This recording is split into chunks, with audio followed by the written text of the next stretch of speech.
ધોરણ 10 વિજ્ઞાન. પ્રથમ પ્રશ્ન છે, રુધિરનું પીએચ મૂલ્ય સામાન્ય રીતે કેટલું હોય છે? સાચો જવાબ આવશે 7.3 થી 7.5.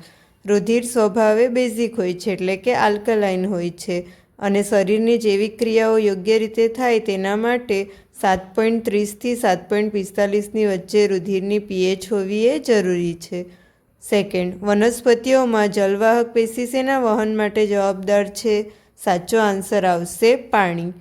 બે પેશી હોય, એક જલવાહક અને અન્નવાહક. જલવાહક પેશી પાણી અને ખનિજ ક્ષારોનું વહન કરે, જ્યારે અન્નવાહક પેશી ખોરાકનું વહન કરશે. વિદ્યુત પ્રવાહનો એસઆઈ એકમ કયો છે? સાચો આન્સર આવશે એમ્પિયર. વિદ્યુત પ્રવાહને માપવા માટે મીટર વપરાય, જ્યારે એનો એસઆઈ એકમ એમ્પિયર છે. નીચેનામાંથી કઈ ધાતુ ઓરડાના તાપમાને પ્રવાહી સ્વરૂપે હોય? આન્સર આવશે પારો, એટલે કે મર્ક્યુરી. સામાન્ય રીતે બધી ધાતુઓ ઘન સ્વરૂપે હોય, જ્યારે પારો એ અપવાદ છે. પારો ક્યાં જોવા મળે? તો થર્મોમીટરમાં. મનુષ્યના રુધિરમાં શર્કરાના સ્તરનું નિયમન કયો અંતઃસ્રાવ કરે છે? તો સાચો આન્સર આવશે ઇન્સ્યુલિન. ઇન્સ્યુલિન એ શર્કરા એટલે કે શુગરનું નિયમન કરે છે. ઇન્સ્યુલિન ક્યાં જોવા મળશે? તો સ્વાદુપિંડમાં. Thank you.